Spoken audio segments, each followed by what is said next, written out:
Thank you. So I'm Karina Klever with Klever Compliance. I am a founder of this company. We've been around for close to 8 years now. We help customers with their compliance problems, standing up governance, risk, and compliance kind of centers of excellence, COEs, I call them. And it's an old term going back, 20, 30 years now. I've been in IT since April 1989. I did the first 15 or so years being a developer on an AS400. Didn't like it, became a project program manager. And then in '02 shifted over to audit, really not by my own design because a former CTO called me and forced me into the position.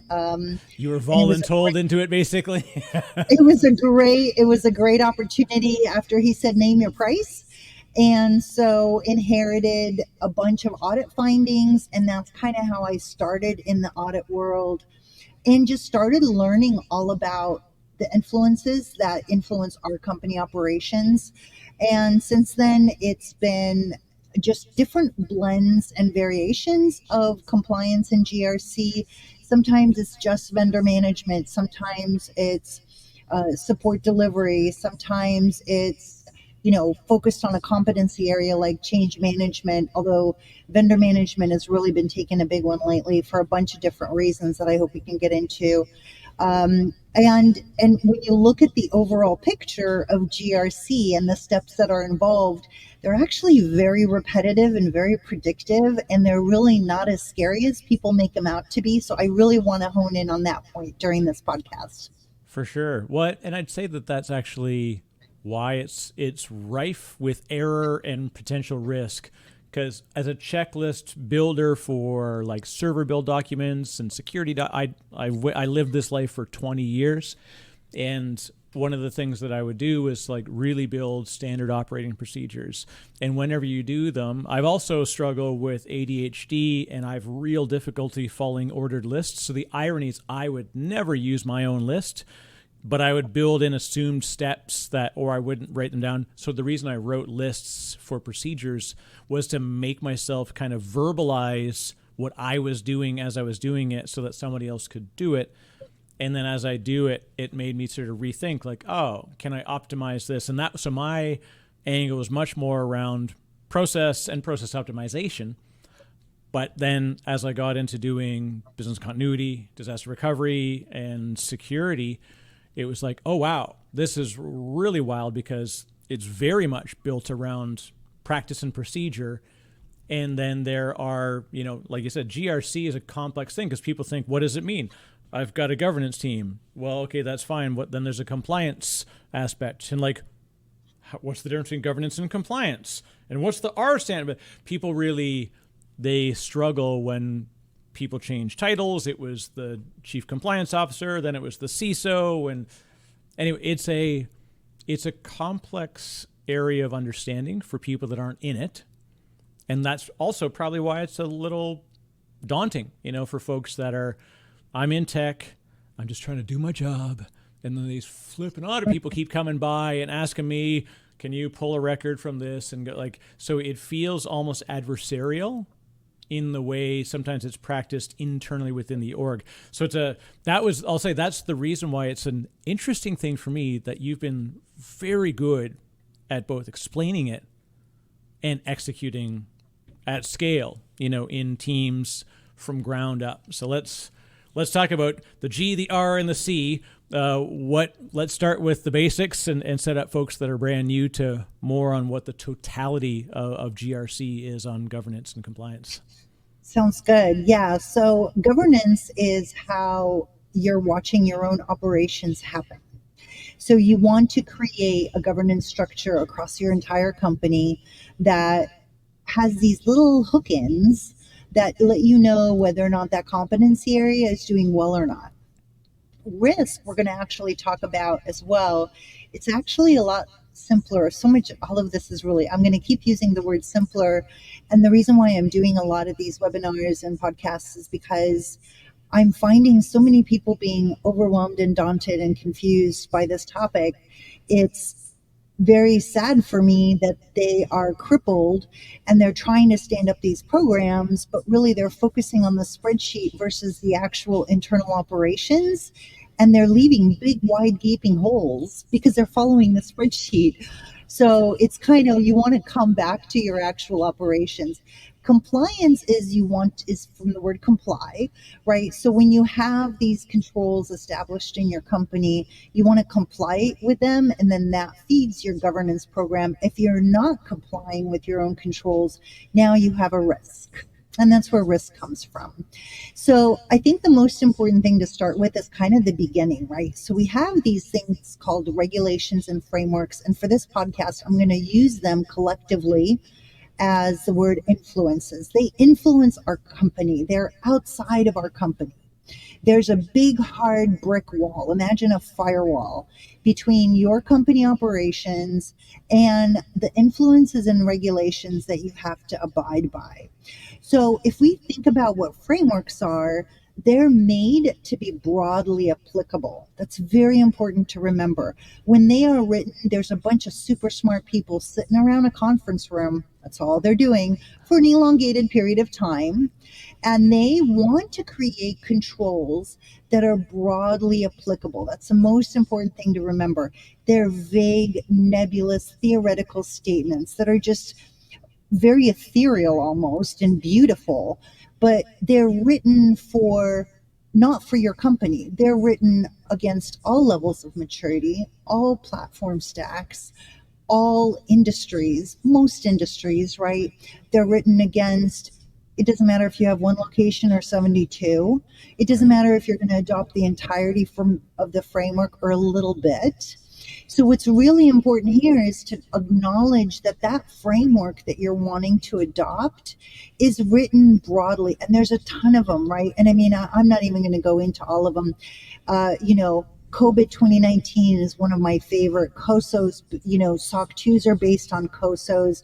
You've got ITIL V3 and 4, and of course, the V4 is this big debate now. You have ISO standards that are globally adopted. You have CIS, you have CMMI, you have Spark Institute, you have SIG shared assessments. The one I kind of want to talk about that everyone's buzzing about is NIST v2. So if you look at the abstract, and it's on page 2 of NIST v2, it highlights the fact and it opens up this framework by saying this is only guidance. Guidance is literal, that can be used by any organization. I'm actually reading real words out of the abstract, regardless of size, sector, or maturity. And the CSF does not prescribe how outcomes should be achieved. So in the very beginning of the NIST v2 framework, and we all have now noticed that govern band going across all of NIST. It's such a critical part. But in the very beginning, even NIST v2 says to you, this is guidance. This isn't prescriptive. You don't have to follow all of it verbatim.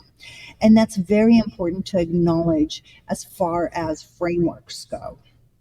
Yeah, so these. I think of the days of, especially when they became new, the earliest one I bumped into was Sarbanes-Oxley. And it was really tough, especially for IT pros at the time, because we hadn't necessarily seen the level. I mean, we had back then it was SAS 70, now it's SOC, like whatever it had. There were different things that were applied, but for the most part, there wasn't as much vendor relationships. There wasn't cloud computing. There wasn't data transfer. You had metropolitan area networks and wide area networks. You owned most of it. And then every once in a while, because I worked in financial services, we would have a third-party partner where we would have to ask them for their checklist to make sure that they were compliant to meet our compliance, because we had the responsibility to certify them, basically. And when Sarbanes-Oxley came in, it was now internally applied, and we understood that we didn't know what loosely defined was. Like, we didn't understand that you can be like wide or so like not narrowly defined, but sort of like this idea that here's a framework, here's guidance, but then at the end, an executive is signing their name on a contract that they are responsible for the outcomes if it were to go sideways. Immediately now, all of a sudden, it gets really narrow on, like, it may be broad in definition, but it's narrow on the execution because there's a real human risk in it going wrong. And I think we started to say, hey, we need to talk to the executives and the business teams more. And we started to see collaboration across groups. That was way back then. And then a lot has happened since then, but which is why, as you say, this idea that a lot of IT folks don't have the understanding of outside of just IT, what it means around GRC and specifically on regulation. And like NIST, when you ask any IT pro about NIST, cloud computing. That's we stuck by the standard definition of cloud computing for however long, and that was the only thing that NIST was on for most of the nerds in the world. So it's kind of cool now that more people are becoming aware, but also, as you say, it's like they're still a little frightened about the impact and reality of what this means, thinking it's like execution of a rule versus guidance towards a standard.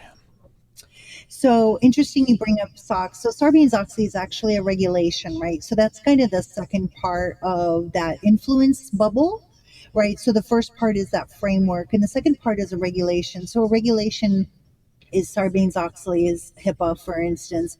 It's any law that you have to abide by, right? FDA, if you don't abide and you're brewing drugs and you don't abide by the FDA, well, then you're going to get in trouble, right? If you're a bank, we saw it just last year, a few banks closed down, right? Yeah. Because they're governed by a regulation, right? GLBA, Gramm-Leach-Bliley Act. So you have to know, based on your company and your operations, which frameworks and regulations. So the regulations you have to abide by, the frameworks are really there for guidance. So collectively, these two create this bubble called influences. Again, that brick wall, it's outside of your company. Remember, when auditors show up, they know what those frameworks and regulations say. They don't need a regurgitation of them on your spreadsheet internally, right? And now we're missing the critical spot. Now, when we have that collective spreadsheet with these regulations and frameworks, this is where it goes south for most companies. Because the output of that combination, you need to take it, you need to bucketize it into these competency areas. And now comes the human factor. You have to sit down around a conference table, hold hands, order pizza or sushi or vegan or whatever you want to do, hold hands. Some people want to say a prayer. That's fine. Whatever will make you be able to make decisions that apply to your company. And now you do this thing called I call N to the fourth. Now, next, near, never. Look at the bucket of controls that you do now. Those are your big, fast, hard wins, right? You're already doing those functions. You are already actually creating collateral to show that you're doing them, right?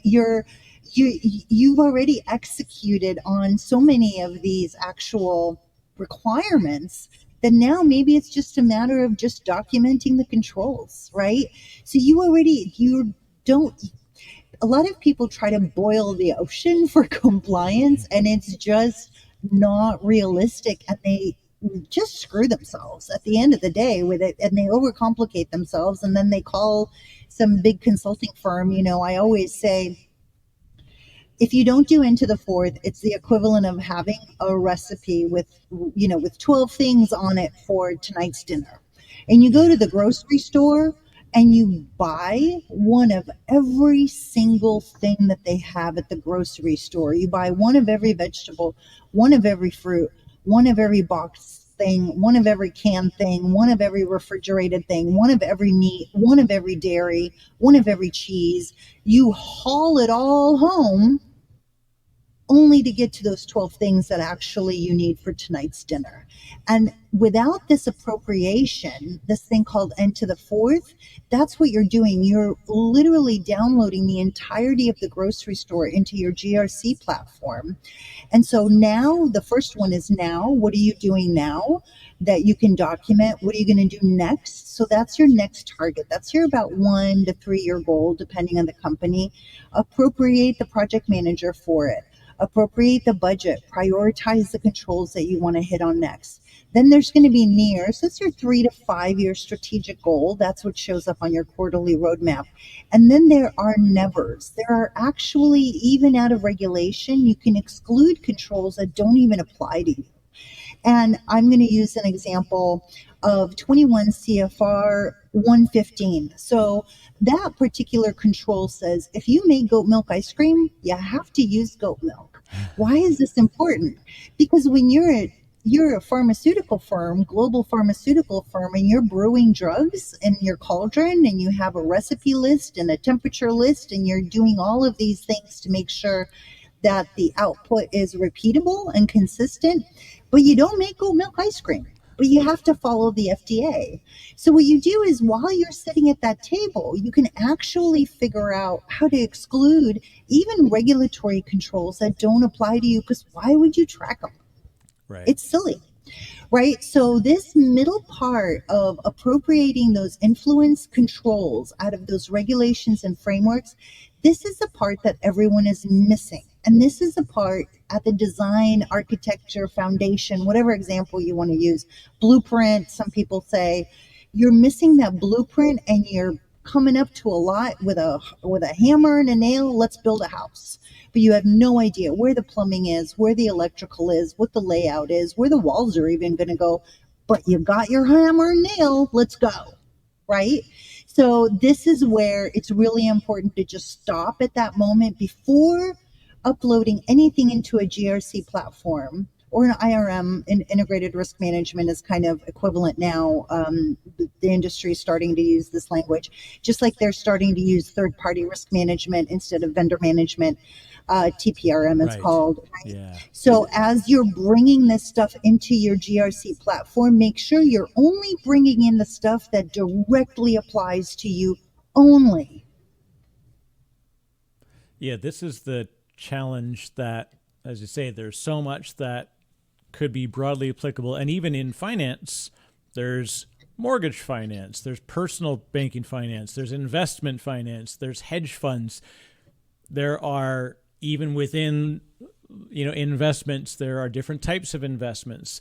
And on the licensing side for brokers and such, there are different licenses for different capabilities that they're allowed to execute. And at the same time, on the back end, of course, to run operations for those, then there will be subsets that are applicable and subsets that aren't. And I think that's one of the pain points for a lot of folks in technology in particular, because we find ourselves having to go through and just like try and explain away why we shouldn't have to check a checkbox either way.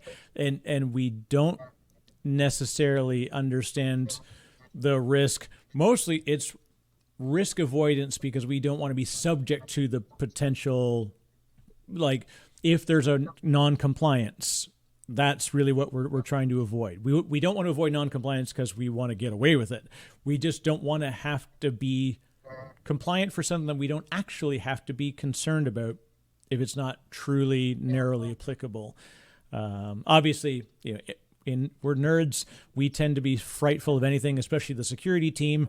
I've been at many a security professional's office who they're the only ones that know where the key to their desk is because it's in their pocket. Everybody else is just, they walk away from their desk and good luck and may your God go with you. I'll see you tomorrow morning.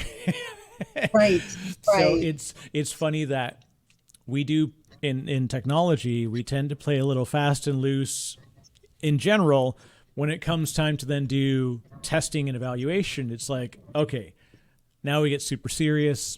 Where's my checklist? Right. So, I think it's important to say that based on the things in the influence that you do have to apply to, that do apply to you, right? So let's say we're in that now bucket. So we've gone through our influences, our frameworks and regulations. We've sat around a table. We had the decision makers in the room. And now we've identified and isolated really the controls that apply to us specifically. So now we get into this document creation posture. And so I'm going to use change management just as an example because everyone knows what change management is. It's kind of easy, right? So most regulations and frameworks will give you some control, but the core of what they're saying is you ought to have a change management tool, right? You ought to have a change management tracker. You ought to have segregation of duties in change management because I don't want the same person to Right. request a change and code a change and approve a change and deploy a change, right? That says maybe put $1 million in Karina's account, right? So that change, we want to make sure there's segregation of duties throughout the life of the change. But let's say one company, their change management policy says, we're okay to go to cab only once dev and QA is complete. We're going to have a cab once a week. We want to have 2 signatures as our approval before we go into production. And our requirement as a post-implementation review is to send notices to affected end users. So there's probably more, but let's use these as an example. The next company's change management policy will say, we have to have the impacted business sign off before we go into production. We're going to do cab twice a week. We have a very large volume. We have a cab voter base of 7 people. We have to have 4 out of 7 approvals before we go into production. And our requirement post implementation review is to update the CMDB, the configuration management database, right? So the reality is, even though there are different controls inside that change management policy is satisfying Sarbanes-Oxley, Right. ITIL, NIST, FDA, GOBA, and on and on and on, because every single regulation and framework will say to you, you got to have a change management policy. And some of them will have some innuendos like you got to have a post implementation review, or you've got to have a rollback plan before you go live, or right. So you're going to have these innuendos, but the reality is you just got to have the policy that works for you, because once those controls inside that policy are defined, now you can actually gather passive evidence, which is another huge thing that we're all missing doing on an active basis. Have a ticket be generated every week, every month, every quarter, whatever is your frequency cycle, and have that ticket say, hey, just send me the approvals for this week for your caps. And now you've got passive evidence being collected. It's small and it's actually palatable, so you can keep up with it. So all of a sudden in a year, when the auditor shows up, look, you've got 52 weeks of evidence on every single cab that's gone through every week, if that's your frequency. And now you can see all of the approvals in one spot. All of your controls, whatever your controls are that you've defined, you can have them all be in one spot. And the better thing in this is your auditor isn't going after your change crew to say, hey, give me a screenshot. Hey, I'm going to interview you because you haven't gotten me a screenshot. You're actually preemptively already making all of this available in a passive fashion as part of your normal operations. Yeah, an interesting thing on that is, especially with a lot of technologies, there can be changes that occur that go back and forth, and they're right at each point. One of the oddest things I remember getting a traditional, a regular audit, no big deal. I was like, okay, it's just more of a time spend than I was never concerned. And in fact, we welcome. If we find a vulnerability or a risk, then it's like, yeah, I'd rather find it this way than the hard way. Yeah, let's go. Yeah. And the auditor was super fantastic, went through. He's like, this is the stuff I'm going to ask you for. But then at that point, he's like, okay, it's like a factory line. Like, all right, I'm going to pick one window off the line and I'm going to take a hammer to it. And if it shatters, but it's pointy, that means there could be a risk with your glass. This whole batch is going to stop. We're going to test 4 more. That's like that type of inspection. So here we were, it was Active Directory user management. And this was for, at the time, it was a SAS 70. And so it's like, make sure that when somebody is terminated, that their account is deleted within a period of time. And again, their ranges. It was, reasonable is used a lot. And I mean, even in the law, it's often used like, what's a reasonable expectation of privacy? Would a reasonable person do this? There are certain things that we deem as, they call it natural law, but it's more like just normal, average reason. Anyway, so we go through this whole thing of like, account was deleted, reasonable time, no problem. 12 hours later, gone, life is good. So they go to do the proof on it. Let me just grab the current state of that particular account. Should be archived. You look at it, it's active. You're like, Right. okay, what's going on here? Well, that person was a student, had been hired back, and then had their account reactivated again. But at the time, the point in time when the audit was meant to cover, now it was sort of in flux. And this is where this passive evidence, and for IT folks, is like building checks and automating as much check and balance as possible, so that like what's coming. Why would you want to start all over again with a brand new blank spreadsheet, go through 8,000 different things, 14,000, right? So that's even more, right? So 14,000 things that if I had, it would be like doing your taxes every quarter. Like, it would be terrifying. Well, no, we have to do them if you're a business, but that from my experience was like, what you're saying hits home so hard, that build procedures in day to day. Don't treat it as like a one-time thing. And then by doing that systems thinking and automation thinking on the technology side empowers the business to also be like, hey, let's organize ourselves so that we are more constantly ready. And like you should be ready from a governance and risk perspective and compliance, but you should be ready to just jump in and someone says, hey, quick question, line 7,248. You're like, gotcha, no problem. We manage that. So you shouldn't have a line 7,248 to start with, right? That's the most important thing, yeah. That's the most important thing. But B, you bring up a few really good points. Number one is, one of the largest risks that we have right now as an industry are non-employee on and offboarding procedures, right? So the employees are getting really well controlled through HR, and I'm going to talk about that in a second. But when that rogue manager brings on a consultant and fills out an access request form, they tend to forget to fill out the form that says, now remove the access because the person's gone, the consultant's gone. Right. And this is one of our largest risks, are the employees or the workers who bypass the employee triggers, because a lot of the core employee triggers are locked down. Yeah. Now, the second thing I want to say is what you were describing on having that passive evidence collection be actively gathered on an ongoing basis. That is governance in itself, right? So you have procedures that or policies or processes or templates or standards. I don't care what you call them. There are debates that go out that are like, books worth of debatable topics of which vocabulary word to use, whatever your company uses. Rock on. And if that's what you guys are used to using, okay, let's scope down what that quote is, as long as you're doing it, right? Because if you don't have those auditable control statements inside your published documents, when your workers show up, do they even know what ball game they're playing, right? I mean, I have a picture in my presentation that has a kid with a basketball jersey holding a softball bat and a football helmet on. Different rules, different ball games. But when we have people come into our companies, a lot of times that's what they feel like. They're like, what am I supposed to do? And when you omit controls that are very specific and applicable to your operations, workers come in, they have no idea what the hell's expected of them. They don't know how to succeed. They don't know what they're supposed to be doing most of the time, right? And so we need to make these controls very, very specific. That's just one of the reasons.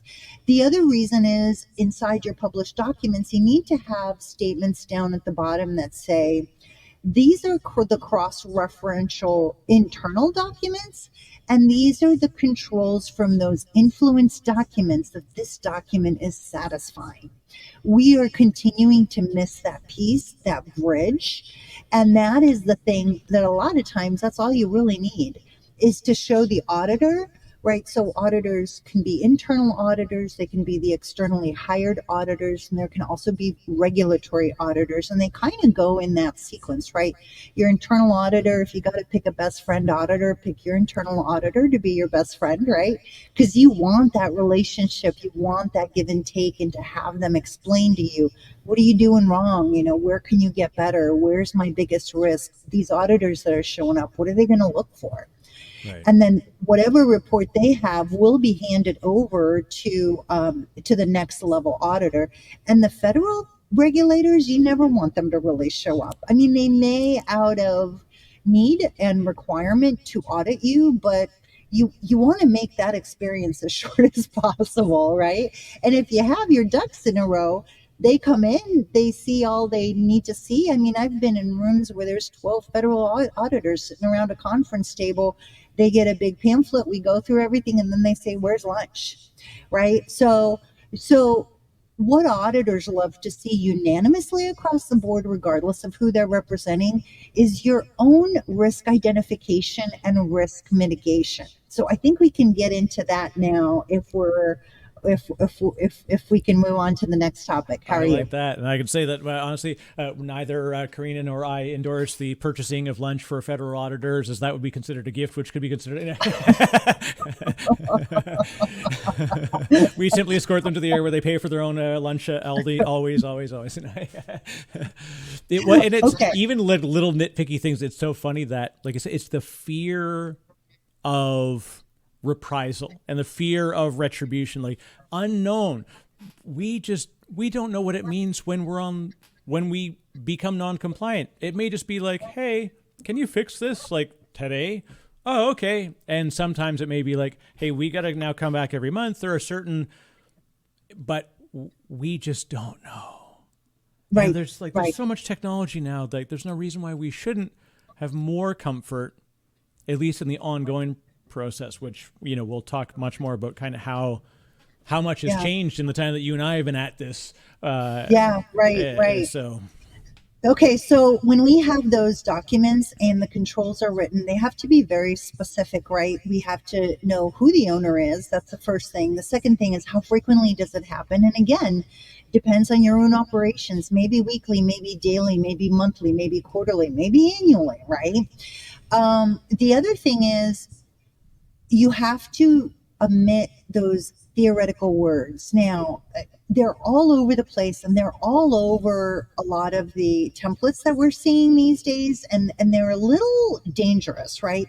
So words like periodically, frequently, routinely, occasionally, recurringly, I'll say periodically, to me, that might mean a week. To you, it might mean monthly. I'll say routinely, it might mean daily. To me, to you, it might mean quarterly, right? So when we have these three things inside of our controls, who owns it? When does it actually happen, right? So getting rid of those nebulous words. And what is the control itself? So what is that evidence going to look like, right? What are we measuring for here? Now, when you have them written with these three elements in place, if it fails. Right. This is the simplest way to make sure that you have very specific output requirements for, if I've met these three things, I'm good. If I haven't met these three things, something's wrong. That instantly goes onto your risk registry. So let's talk about risk for a second. There's two types of risks, right? There's a risk, framework. Just like there's a framework for your general compliance controls, there are risk frameworks.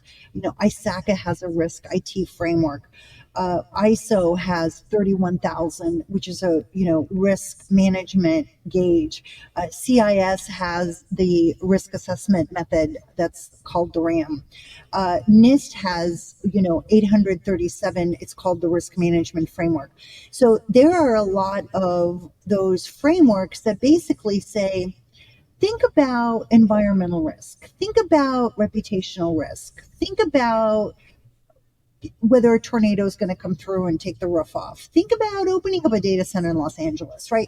Think about, because of the earthquakes, right? So think about these things that could potentially happen.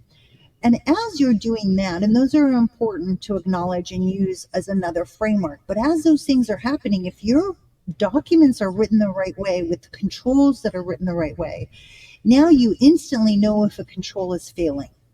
That is governance. Now you can say, oops, I have a failed control. Let's kick it over to the risk management registry and figure out what's going wrong. Is it the way we've documented it? Is it the way that the department is doing it or not doing it? Is it the platform that we're using? So now you can actually ask all of those real self-assessment kind of questions about why that control is failing. And now you can proceed instead of, I mean, some of these controls on these 14,000 spreadsheets, I mean, you can't even read what the hell it says. So how the hell do you know if it's failing or not, right? So that is kind of the best way to manage risk registry. And then if you don't have questions on that, we can kind of get into some of the competency areas. Well, I do, because this is what are the people and sort of the team definitions in an organization that transfer, because like some stuff sits under maybe the CIO, some sits under the CISO, some sits under legal and compliance and human resources. There seems to be compliance and regulatory and governance across all of them. Some may be shared, some may be very individualized to like specifically HR systems and HR activities. But that's why I'm curious, Karina, what does the modern organization look like that supports these types of team interchanges?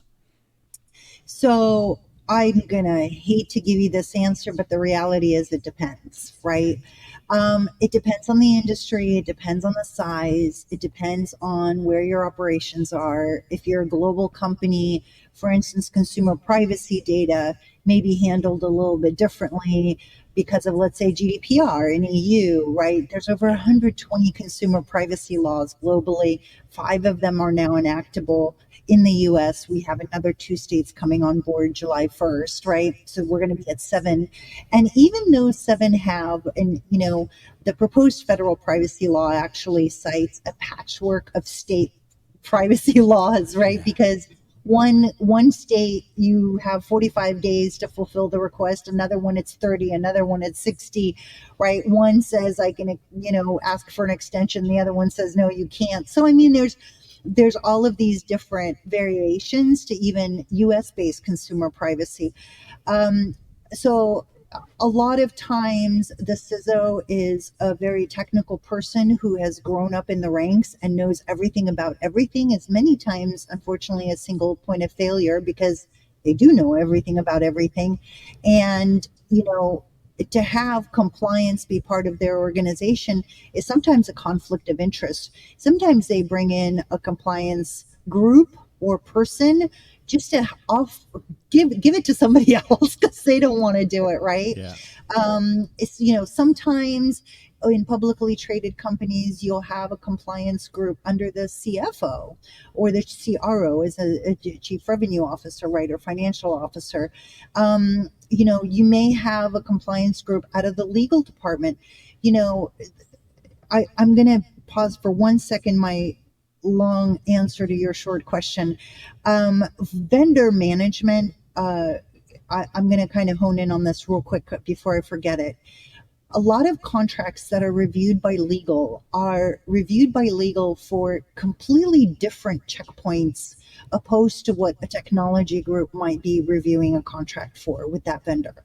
Right. And some of the things I've been noticing recently, number one, are breach notifications. There's an admission to a commitment from that vendor that says, I'm going to let you know if I've lost your data, is the first one. The second one is a disclosure on your data being sent to someone else. Now, please remember, even if you have a mature vendor management program and you ask your vendor for a SOC 2, SOC 2s exclude subservice organizations. I'm going to say it again, very important.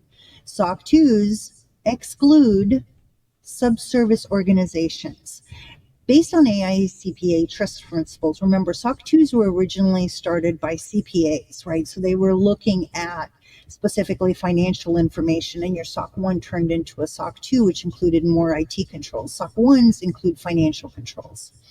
So because you're working with a vendor and so let's go to NIST, you're sharing, transporting, or storing, that vendor is sharing, transporting, or storing your data. They may not have their own data center. It's very likely that they take your data and send it to their vendor. Right. And that vendor might send it to their vendor.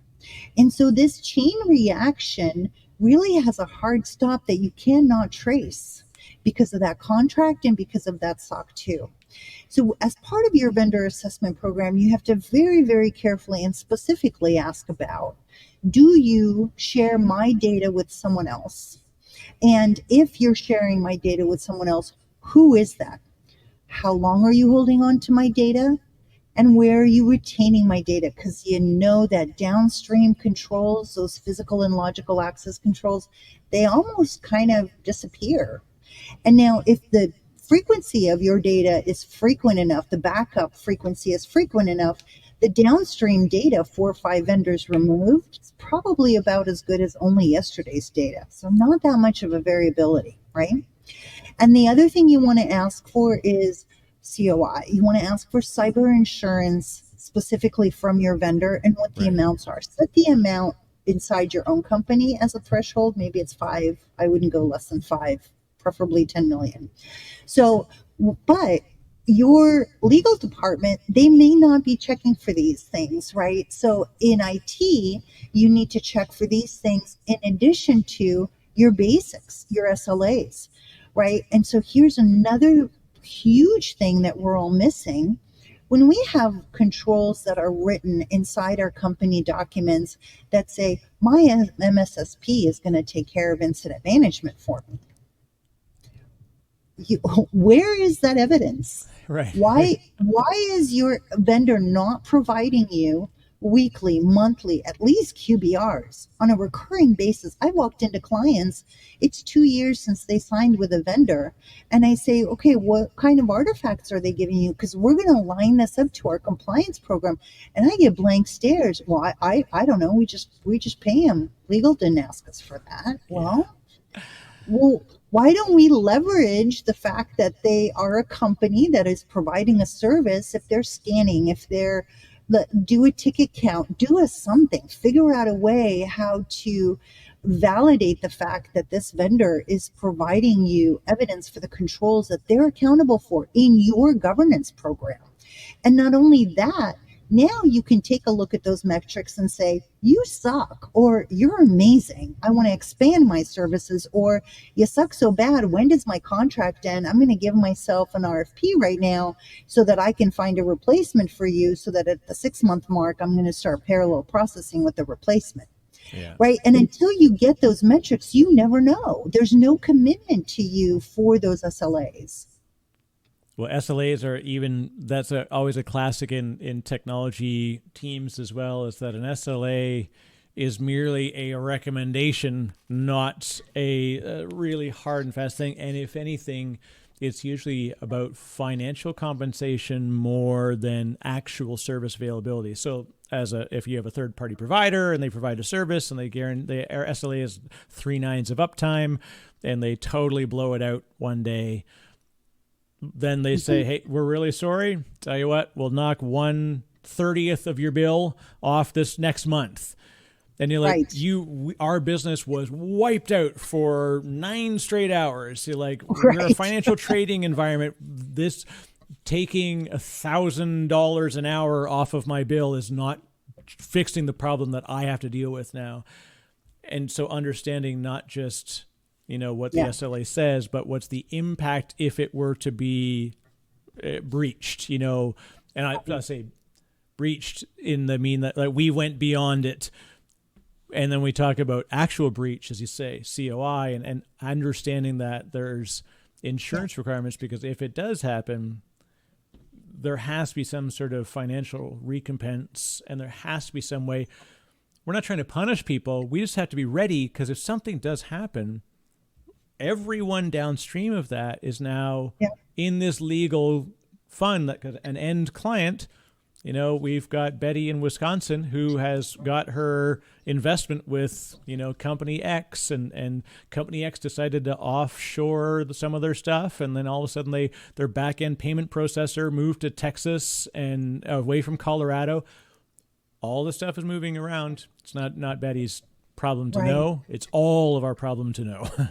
Yep. So I'm going to dive into incident management really quickly. And then I do want to talk about logical access controls and access controls in general. So incident management, because we were just talking about vendors and tickets, right? So one thing that I'm seeing very frequently right now is a swivel chair approach for multiple different ticketing systems if the company's large enough, and lack of separating the end users I need something, which is in ITIL terms a request, versus something's broken, which is in ITIL terms an incident. Right?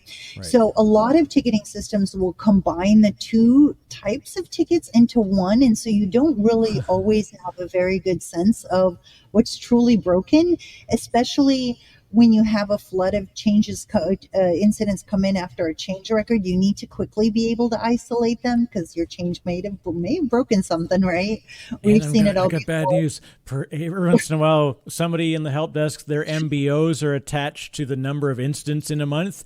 Can we call these incidents events? Like there may be reclassification to satisfy an internal business SLA. There you go. They're not meaning to be on the wrong side of compliance, but they may not understand what. Yeah, so it can be confusing. That we don't understand what it means. Yep. So you've got first how you're treating the end user. Second, internal system alerts, right? Thresholds, quarantines, some sort of a trigger or alert that's happened.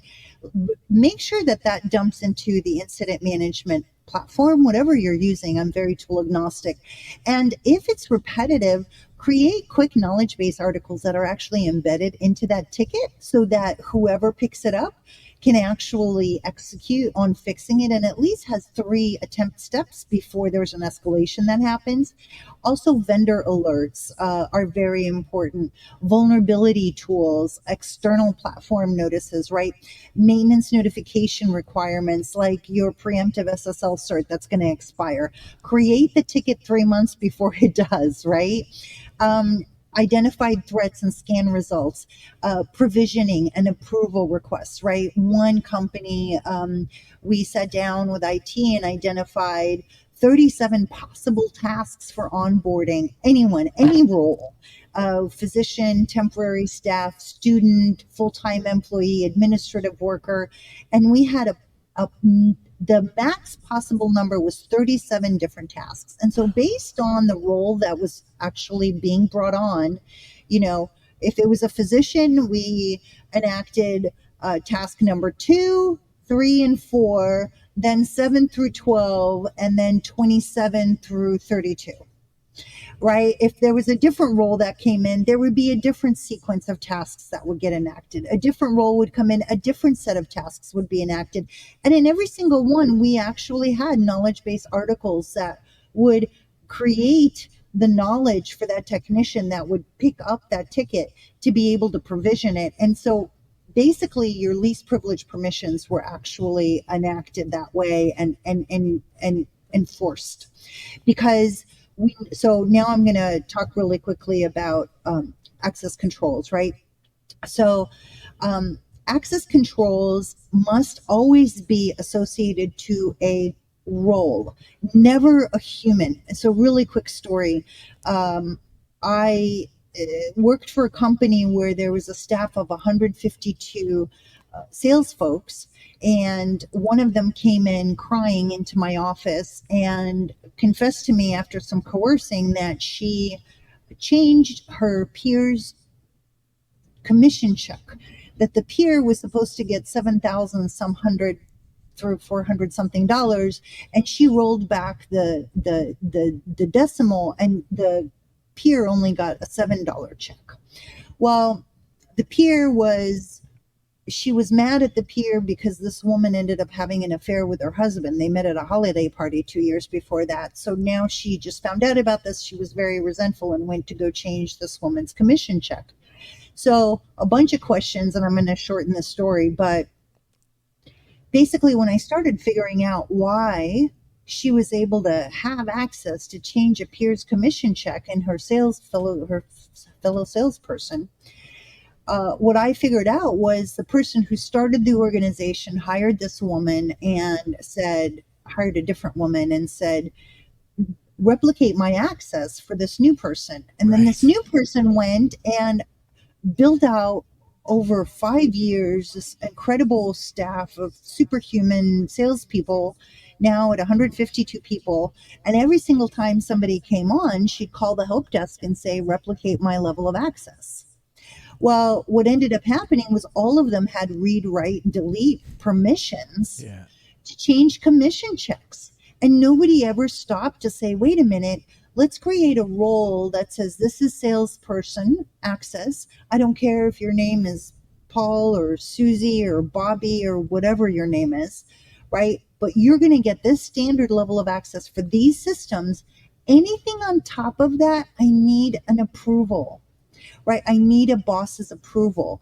And so that is what's inside very many of those regulations and frameworks that say, if you have elevated privileges, you can show me that approval. And when you issue permissions based on least privilege permissions to start with, that means only that baseline level of access exists, physical, logical, and then from there you have an approval, right? And I do work with some, and this is a company I'm going to call out, UAttest. They do a really great IAM product, very easy to stand up. I've heard really great things about it from clients I've referred. Like I said, I'm tool agnostic, but they're I'm going to give that group a big shout out for their product. That's awesome. Yeah, and that's really one of the things that it's very easy to get caught out. And I've seen that similar situation where, or somebody just changes roles within the organization and they forget to remove previous rights from their account while adding new ones. And sometimes it's even because they're like, well, there's like a 3-week transition, so we still need access to the secure repository and the new side. And we know that at the end of this 3 weeks, and even while they're in that, at a business layer, they have built their own Chinese wall mentally to keep church and state separated. But then, the turnover date begins. There's no second account. It was just like, we'll remember to remove it when we're done. And we don't. Right. So, and that, I think I'm going to close with data classification.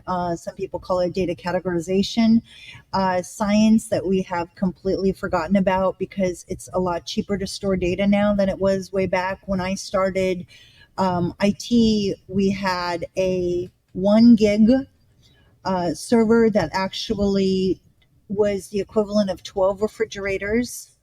Right, in a refrigerated data center. It was very cold in there, and we would have to decide: do you want to keep employee data, client data, financial data? All important, but your data classification really needs to specify who has access to what level of data. How long are you retaining that data? Because we are not enforcing data minimization or data purposefulness right now. And the data hoarding is just becoming obscene, right? My dad passed 11 years ago, and 5 years before he passed, he went to see a medical center close to my house. And I remember the day he came home, he started getting sick. He wasn't feeling well, but he was so angry at the doctor. He's like, that idiot doesn't know anything. Just a few weeks ago, I received a notice addressed to my dad saying, we've lost your data from that data center. It's been 16 years. Wow. Why do you still have my dad's data, right? And why are you losing it? So data retention, data destruction, data minimization, data purposefulness, even for incident management, you have 10 servers that are down. Which one has the golden egg? Right? Which one do I want to recover first? What's the most important one? Right? And then you obviously your DRBCP exercises, right? You want to recover the most important, the most important data first. And we kind of forget about these things, but these are really, we have to kind of pivot our policies and processes back to where is the data, and it's going to make us ask those questions about, does the vendor have it? Right? Are they backing it up? Where are they backing it up to? That's really our most important asset right now. Of course, secondary only to the folks that are running these shops.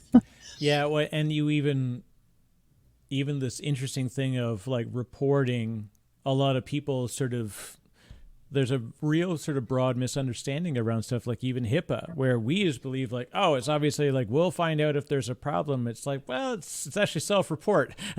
there are certain things to like, oh wow, so there may not necessarily be as many. We call it like on the outside, a layperson would say controls, but it's not really control. The control is there to prepare for it, but the reporting is not about the control. It's the compliance side.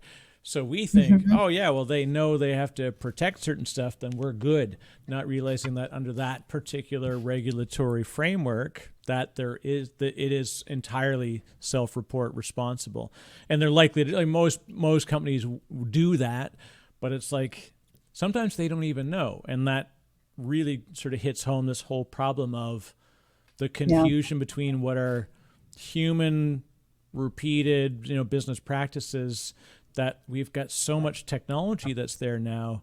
Like when I was at this at the start of my career, and you and I came through it about the same time, it was like we really had to think deeply about what do we do with each thing, how do we keep track of it, and then now it was like, where do we even keep the documents for our disaster recovery? And we'd have to put them on a hard drive and put them in a locker in a remote location.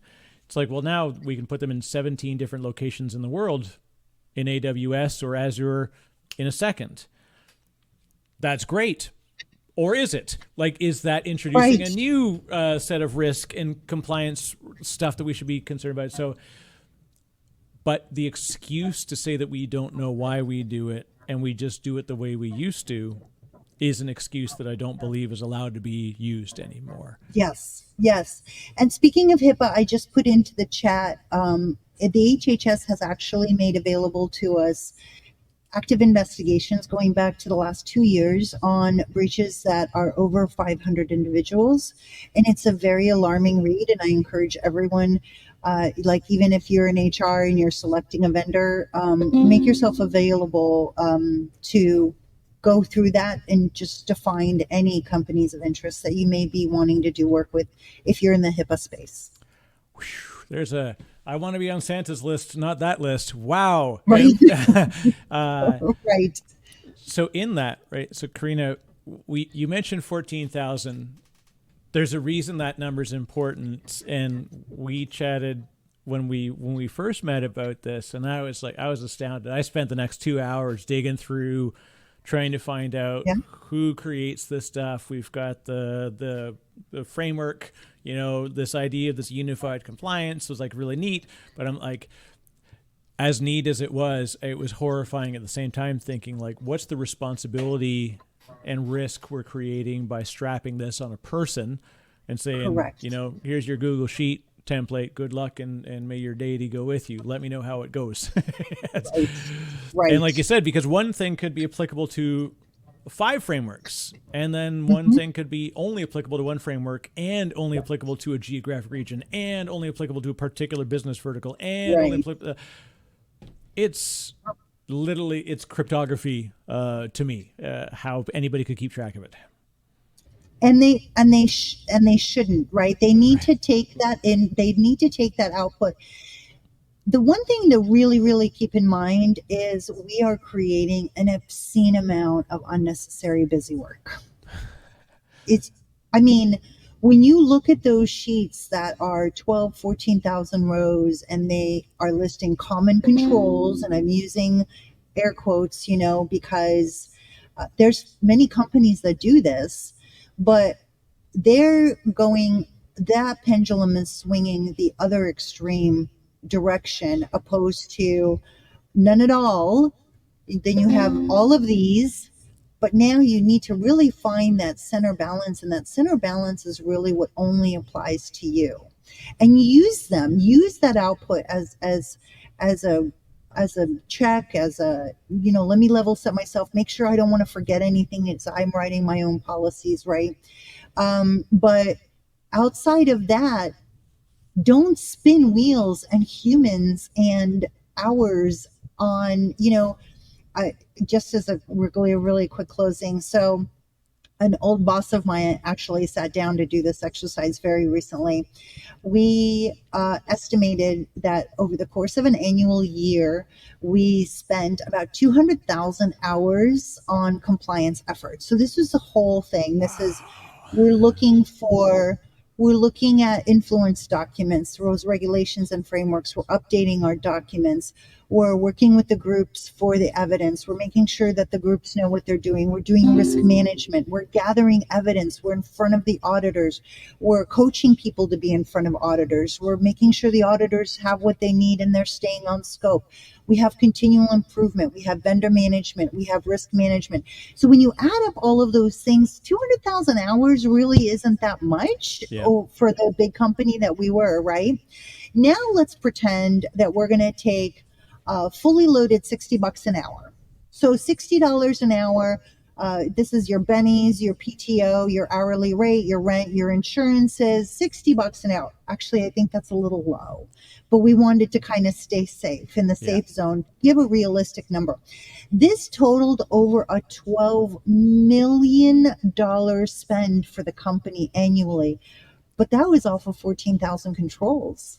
When we appropriated those controls, we were actually down to about 4,000.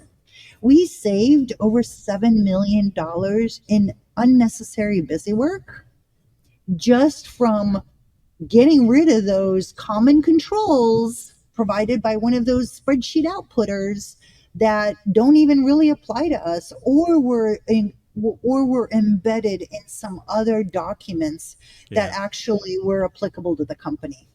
It would be the effect of having 10% of your workforce in the office every day, but doing a roll call on 100% of the staff. Like, it's bizarre that that's how we treat it. and the worst part is you're missing the big fat gaping hole that is really unique to your company, because you're so busy following this checklist that you haven't even addressed the real compliance concern and the real security risks that you may have, which is many times vendor management, which is very many times really tracing that data and where's it going. Yeah. Well, and I know I realized there's so many things we could talk about, Karina.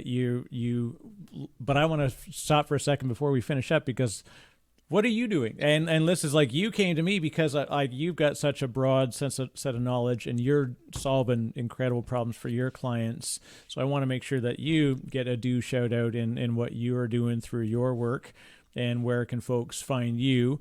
Definitely an interesting topic that would likely take us another 20 minutes into a path would be, you talked about like the lack of data minimization and AI, and I'll say, just put it as something in people's ear. Go back over all that we've talked about when we talk about data retention, and why perhaps, with your dad as an example, I'm sorry for your loss, that, they may be probably told by somebody, hey, we need to hang on to all of our data so that we can eventually do data analysis on it, not necessarily realizing the impact at a regulatory level, or just in general, like, how are we notifying people that, hey, we're retaining your data for an intense amount of time, and here's why.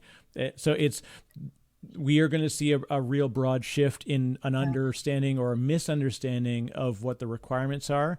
So I think you and I will be talking in a few months on the wrong side of a bunch of notices and news articles about the impact of AI. And when we talk about third party responsibility, people go to OpenAI. I don't mean to call it, let's say a generic AI, place that has something called ChatGPT, and they fire their data up there thinking, oh, I'm going to do data analysis on this client spreadsheet. Like, you literally just put client data into a vector database, which is really, really difficult to get back out. Yeah.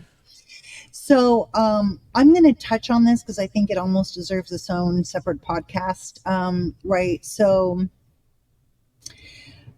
governance. I'm going to come back to governance. And simply, when you look at, let's say, a QMS system, right, a quality management system, in order for it to be validated, you have to have IQ, OQ, PQ, incidence qualification, operational qualification, performance qualification.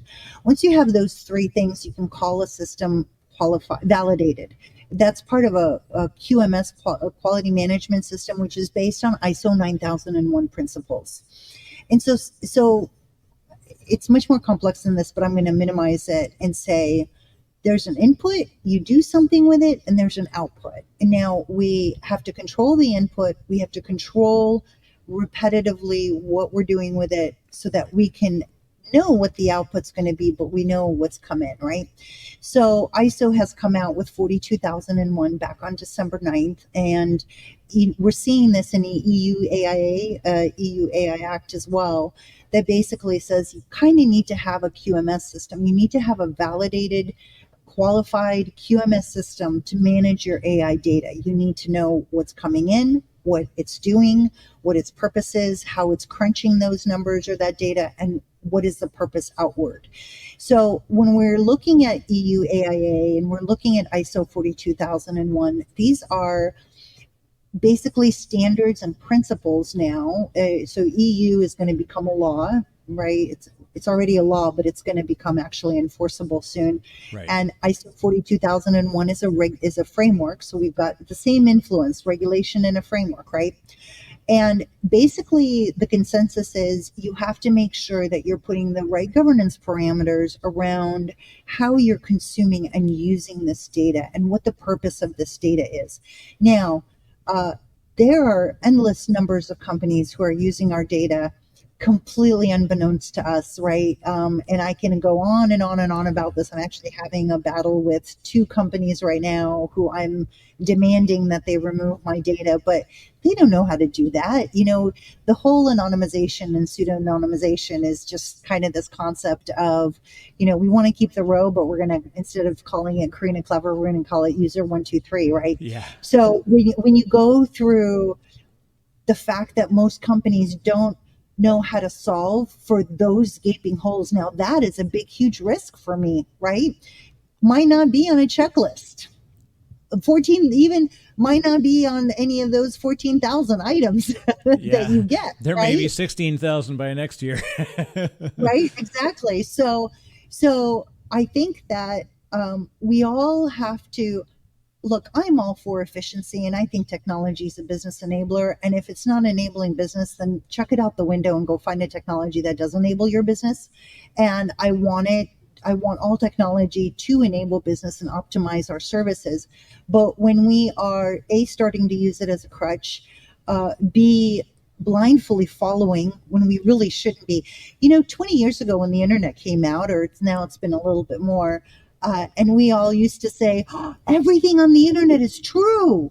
Yeah. And very shortly thereafter, we realized that that was total bullshit. Well, now we're taking AI and we're saying the exact same thing. It's now multiplied by times infinity, or depending on your AI, without that governance in place, right? So if you're going to use AI and you're going to be a crutch for it, you want to make sure that it is being used appropriately for your purpose. There are people losing their jobs because, look, AI wants to produce an answer for you based on your question. It's going to come up with something, even if it's fake. Yeah, it doesn't know that it doesn't know the answer. It knows that it will come up with the most authoritative answer, and even more so, it is like a child that brings you a half-dead frog. It is incredibly proud of the terrifying thing it just brought you. Like it, and it calls it a squirrel. Right? You know? That is the tough part that people are really about to have to understand, and I hope that people are moving down. The hard part is I find that we really get stuck, often even the GRC discussions, we don't get to the prescriptive, how do we actually deal with this stuff? We get very much stuck on the, whoa, it could be this, it could be that. And, what do we do here? Well, that depends. And like they're tough to really get specific on, but we do have to have real discussions about true tactical things that we need to have in place and examples, I think. Because if I go to another conference and there's a panel on the ethics of AI, I would bet I could just replay one from 3 years ago, and it's the same conversation. And they're great folks that are up there. Sure. But what more can you say? They don't want to get specific because it's really hard unless you have the top level. But you can't go from the broad level to the specifics in the same discussion. And so we don't ever get to the discussion that I think we need to have, which is why I think people that are looking at this need to look. I'll say there's 14,001 reasons why people need to contact you, Karina. One, because you're fantastic. You're an absolute pleasure and to chat with. And you really, I don't think I could stump you on a thing about what I asked you. You've not only understand what it is that we're talking about, but you come back with specifics, references, and proof in how you discuss it. So this is certainly Karina's no fly-by-night operation on how you approach this. And of course, there's 14,000 bloody lines in a spreadsheet in this unified compliance framework that make me just cringe inside of even just the controls on a spreadsheet, to think that people are going to believe that they are on the right side of all of the things if they just kind of do that. So what's the best way that people can really do to get closer to, being on the right side of good practices with GRC, and how do we get a hold of Karina Klever in our lives? So Karina's either info@klevercompliance.com. We've got folks managing that mailbox. My email is karina@klevercompliance.com. I really, really want to thank you so much for having me on and for giving me the bandwidth and kind of the voice. I think more people need to hear it and stop bringing that entire grocery store home to have a simple, 12 ingredient recipe for dinner. And I think they can be very successful with GRC, just using some basic common principles that are available to us all and not overcomplicating their lives and themselves and their companies. And so I really, like I said, appreciate the time here, and I look forward to potentially another one. Yeah, for sure. I definitely do want to think about, as we get, there will be a lot going on the next while. There already has been, but I would love to sort of weather the storm a little bit and see how it goes. And that'll also give us a chance later in the year, Karina, to catch up. Do you go to any conferences, events, or are there things where people may be able to find you? I'll be at Black Hat for sure. Probably not DEF CON due to some family stuff, but Black Hat for sure. So I would love to connect with anyone there. I'm on LinkedIn, and folks can actually create a meeting on my scheduler that's available on LinkedIn. It is a one-click closer to goodness. I've been lucky enough to spend time with you. Thank you, Karina, for sharing your knowledge. And so it is definitely. I'll have the links to your website, of course, and Karina Klever. More than just a cute and appropriate name, you're clever beyond means. But it is Karina with a K, Klever with a K. And it was really great to chat today, and I'm looking forward to hearing back more. And I only wish I was going to Black Hat #1, because it's a wild and an adventurous event. I love the folks there, but it would be great. But hopefully over the course of the next while, we will find ourselves in person somewhere. I'd love to share time. Maybe even RSA next year. I was there at RSA this year, but I just really hope that this helps a few people navigate some of these really dark woods that may be bigger monsters in their head than they really are in reality. That's it. And I think these are the conversations that need to be listened to, so for people to be like, okay, I understand more, and I'm not afraid to make that call. So this is awesome. Karina, well, thank you very much. Thank you so much. Have a great week. We'll talk to you later.